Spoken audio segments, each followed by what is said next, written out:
Karena prosesnya untuk menentukan tanah terlantar itu lama, berdasarkan PP itu butuh waktu 587 hari. Karena itu atas perintah Bapak Presiden Prabowo, demi untuk rakyat, kami diperintah revisi. Dan perintah revisinya itu jelas, prosesnya kami persingkat hanya waktu 90 hari. Bayangkan begini, Anda punya tanah warisan dari orang tua. Selama puluhan tahun, Anda rawat dan kuasai. Sertifikatnya ada, aman tersimpan di lemari. Tapi tiba-tiba, pemerintah bilang, sertifikat kertas itu akan diganti jadi digital, hanya berupa file di server pemerintah. Lalu muncul pertanyaan besar, apakah tanah Anda benar-benar lebih aman atau justru makin rawan diambil orang?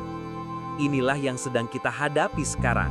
Tahun 2026, pemerintah menargetkan seluruh sertifikat tanah di Indonesia beralih ke bentuk elektronik. Di konten hukum kali ini, kita akan bedah tuntas, mulai dari latar belakang, aturan hukumnya, kontroversinya, sampai dampaknya untuk kita semua. Dan yang paling penting, apakah sertifikat digital ini solusi atau justru masalah baru?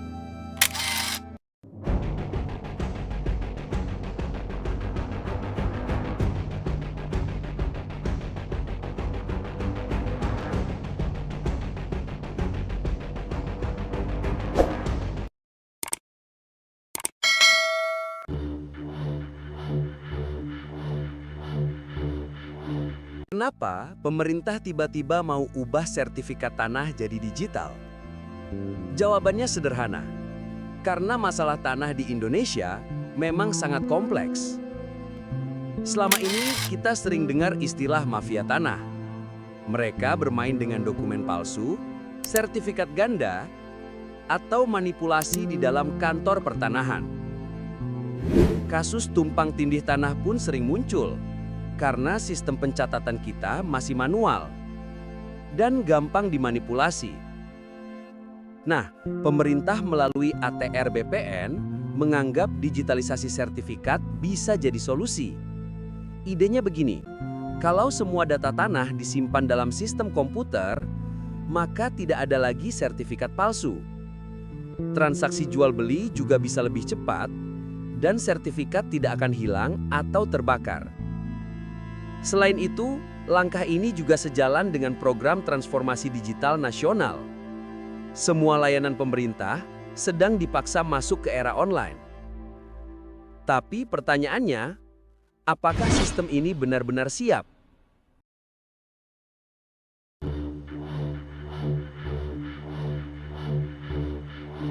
Digitalisasi sertifikat tanah bukan ide asal-asalan. Sudah ada dasar hukumnya.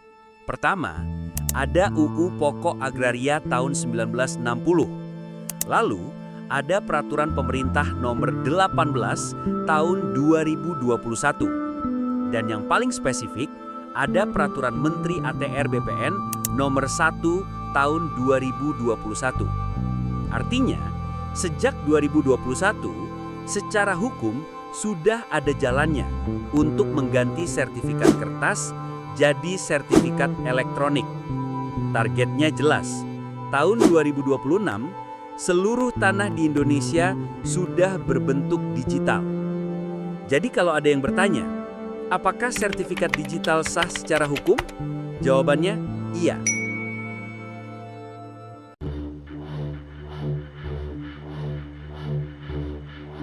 Nah, disinilah masalah mulai muncul. Pertama, apakah sistem digital bisa benar-benar menjamin kepastian hukum? Server bisa diretas.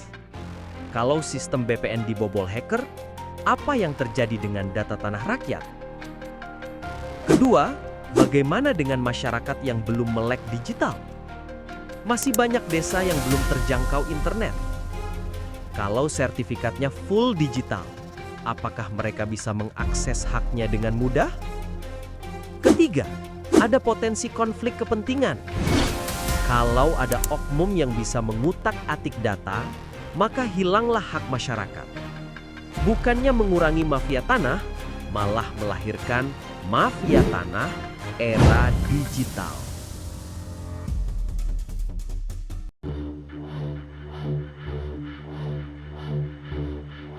Mari kita lihat contoh. Di Cakung, Jakarta Timur, pernah ada kasus sertifikat ganda. Satu bidang tanah punya dua sertifikat berbeda yang sama-sama dianggap sah. Masyarakat bingung dan kasusnya masuk pengadilan. Sekarang, bayangkan kalau hal yang sama terjadi pada sertifikat digital. Kalau ada hacker yang masuk dan menggandakan data, bukankah masalahnya bisa lebih parah?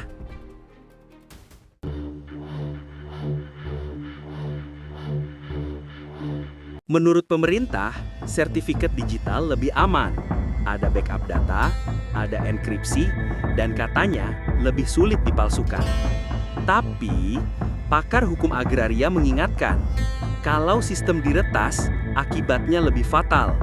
Kalau sertifikat palsu biasanya cuma 1-2 kasus, hacker bisa mengubah ribuan data dalam sekejap. Aktivis masyarakat juga khawatir. Mereka takut desa dan masyarakat adat makin tersisih.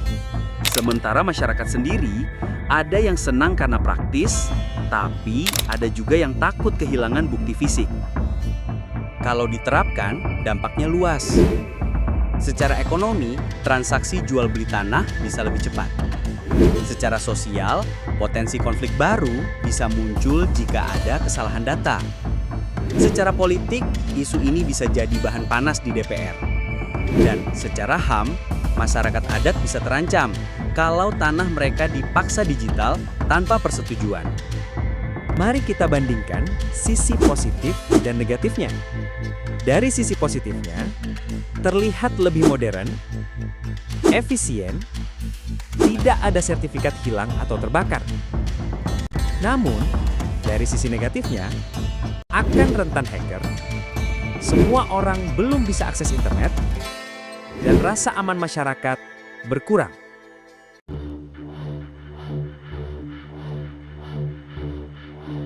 Uji coba sertifikat digital sudah berjalan sejak 2023. Targetnya, tahun 2026 semua tanah sudah digital. Tapi, DPR sempat mempertanyakan kesiapan sistem. Apakah server BPN benar-benar aman dari hacker? Apakah ada uji coba serius? Pemerintah menjawab dengan yakin, sudah siap. Tapi kita tahu, di lapangan seringkali beda cerita.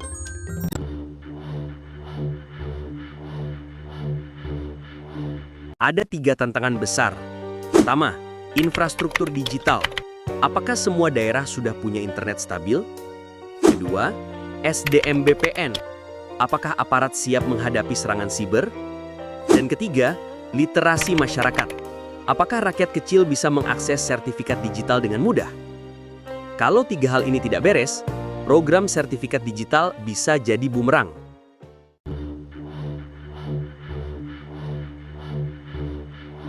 Sertifikat digital adalah langkah maju. Tapi langkah maju ini harus disertai persiapan matang. Kalau dipaksakan, tanpa memikirkan celah hukum, keamanan data, dan akses masyarakat, maka justru akan lahir masalah baru. Mafia tanah bisa lahir kembali, kali ini dalam bentuk digital. Jadi pesannya jelas, kita sebagai masyarakat harus kritis. Jangan hanya menerima kebijakan tanpa paham risikonya. Dan pemerintah wajib membuktikan bahwa sertifikat digital benar-benar aman, adil, dan berpihak pada rakyat.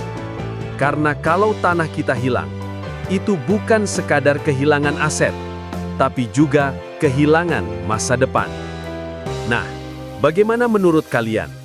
Apakah sertifikat digital benar-benar akan membawa manfaat besar atau justru membuka masalah baru? Silahkan tulis pendapat kalian di kolom komentar. Tetap dukung channel Liga Project Indonesia dengan cara menekan tombol like, share, dan subscribe, serta lonceng notifikasinya agar kamu bisa mencerahkan 1% hukum di Indonesia. Dan sampai jumpa lagi di konten hukum selanjutnya.